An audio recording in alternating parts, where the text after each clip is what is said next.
Good evening, ladies and gentlemen. Good evening, mga kapatid. Palakpakan natin ang Panginoon.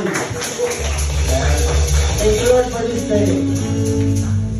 Sinabati namin lahat ng mga nakarating at nagbigay ng oras para sa muling pag-aaral at pagkasaliksik ng banal na kasulatan, ang ating Bible. So, before po tayo mag-start, magbatian po muna ng lahat ng magandang gabi. Tayo naman kayo! Galaw-galaw! Galaw-galaw, mga buto-buto!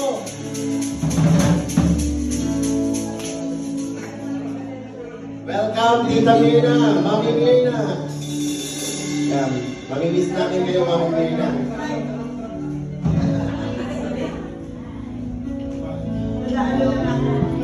Let's share. Hindi mo kalimutan, Aruga Travel, pag-uwi ng Pilipinas.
Preacher's workshop on July 26th, and same venue, same location, from 1 to 4. And we have a family camp, which is a yearly event, on July 3 to 5. So we have a lot of time to decide and mag-ipon para sa event na yun. And August 9, we have a Pistang Pinoy. That's a festival in Dukes Island Park, 12 p.m. So for more information, ask the church members.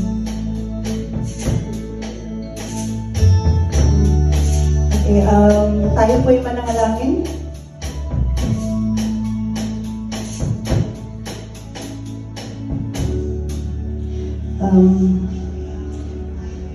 Heavenly Father, we worship you, we adore you, we honor you, Lord.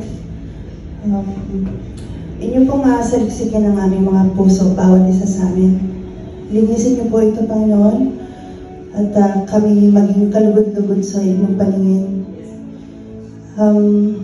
Patawarin niyo po kami sa aming mga kasalanan, sa araw-araw. At alam niyo po kung laman ng puso ng bawat isa sa amin, Panginoon. At kami hindi, we're not worthy, O Lord. Align our hearts to your desire. At samahan niyo po kami ng Panginoon sa araw nito. It says in your word that if there are 2 or 3 people gathered in your name, you are in the midst of us. Panginoon, samahan niyo po kami ngayon at kayo'y aming pupurihin, dadakilain. Samahan niyo po kami at bless each one of us. Bless our voice, bless the hands of the musicians. And may it be pleasing to you, O Lord. This is to glorify you. Kayo po ay tataas namin, Panginoon, sa araw na ito. Salamat po, Panginoon. Salamat sa araw na ito. Kayo po ay aming dinadakila. This we ask in Jesus' name we pray. Amen.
king will conquer the grave. Worthy is the Lamb was slain. Worthy is the king who conquered the grave. Worthy is the Lamb was slain. Worthy, worthy, worthy, and it's amazing grace. It's His amazing love that you would take my place, that you would bear my cross. You laid down your life, that I would be set free. Oh, Jesus, I thank you for all that you've done for me.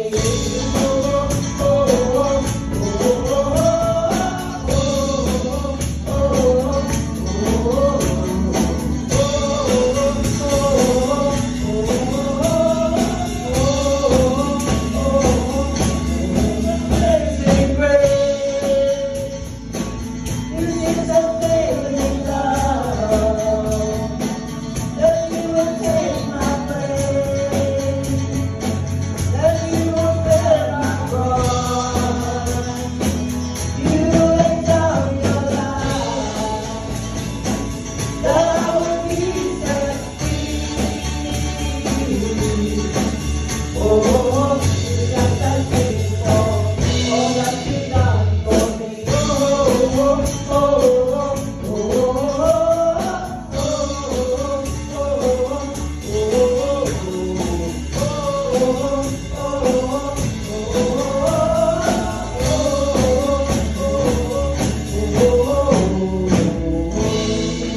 Hallelujah.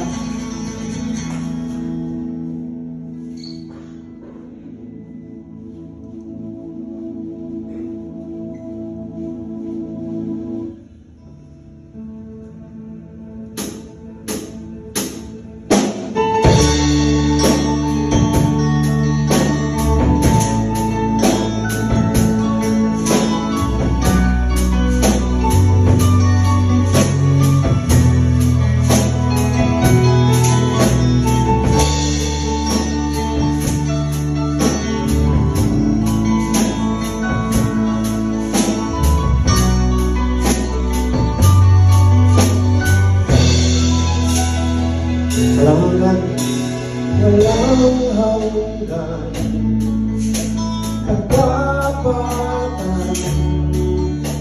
sa buhay ko'y lagi mong daan. Narito dahil sa biyaya mo, habang buhay magmumuli sa'yo. Walang hanggan, katapatan sa buhay ko'y lagi mong laan. Narito dahil sa biyaya mo, habang buhay magpupuli sa'yo. Uli natin ito sa awit. Pupurihin ka sa awit, itataas ang aking tinig, itatanghal sa buhay ko'y tanging ikaw, O Diyos. Higit pa sa kalangitan, ang iyong kalwalhatian, sa dakilan mo'y di mapapantayan. Walang hanggan, katapatan sa buhay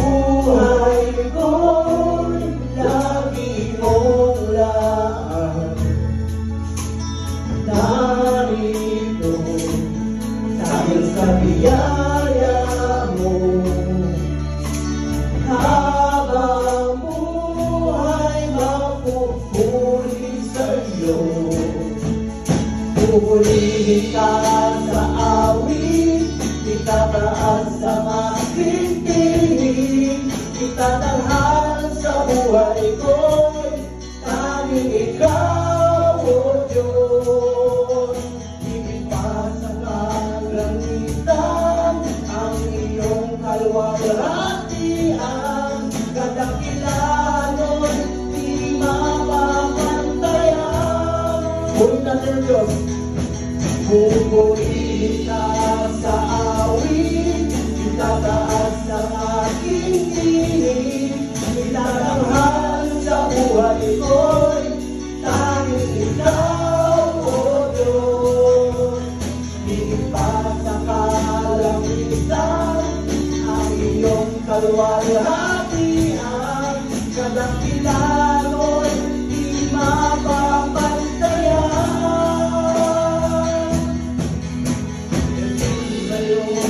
Ang kapurihan, kalwalhatian ngayon at magpakailanman. Jesus, sa'yo ang karangalan, kapangyarihan ngayon at magpakailanman. Pupurihin ka sa awit, itataas ang aking tinig, itatanghal sa buhay ko'y tanging ikaw, O Diyos. Higit pa sa kalangitan, ang iyong kalwalhatian, kadakilaan mo'y di mapapantayan.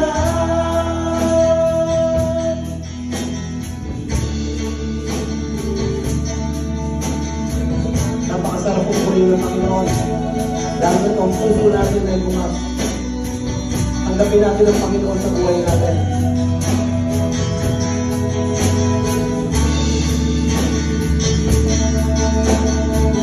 Awitan natin ang Panginoon.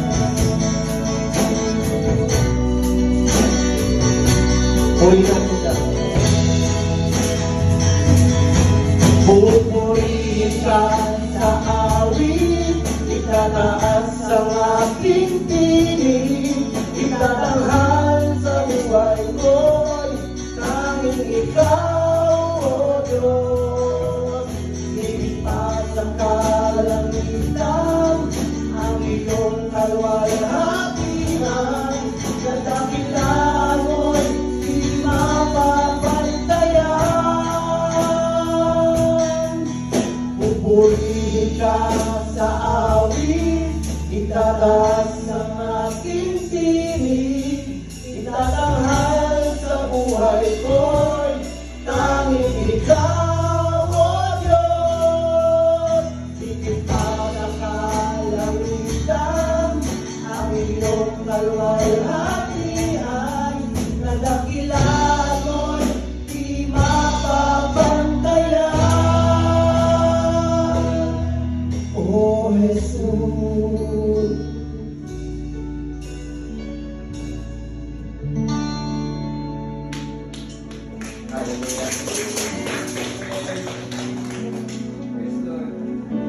You may take your seat. Thank you.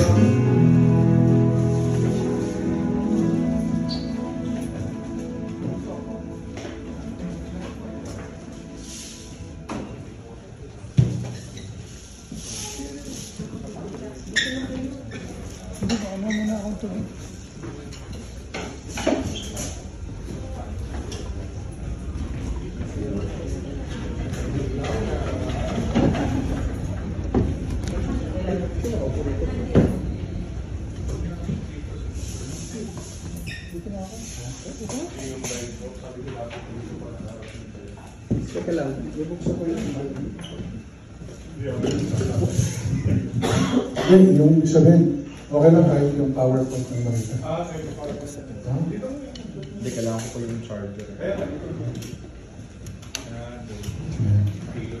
Magandang gabi po sa inyo lahat. Welcome po sa ating every Tuesday Bible Study. At I hope and I pray na yung mga ibang kapatid natin dito wala ngayon ay nanonood sa atin sa live stream. Ano? At supposedly, ay iba yung isi-share ko ngayong gabi, but I opted to go with this. This was supposed to be preached last Sunday sa Union, pero nakalimutan ko si Brother Chayo nga pala ang speaker sa Union nung Sunday, kaya si-share ko na lang po sa Bible study. Ang title po ng ating Bible study ngayong gabi ay 8 Signs You Are Born Again. Okay, 8 Signs You Are Born Again. So, invite ko po kayo, buksan yung mga Bibles ninyo sa John chapter 3, verses 1 to 7. John chapter 3, verses 1 to 7. Since ito po ay Bible study, ay malaya po kayo magtaas ng kamay at magtanong. Okay, so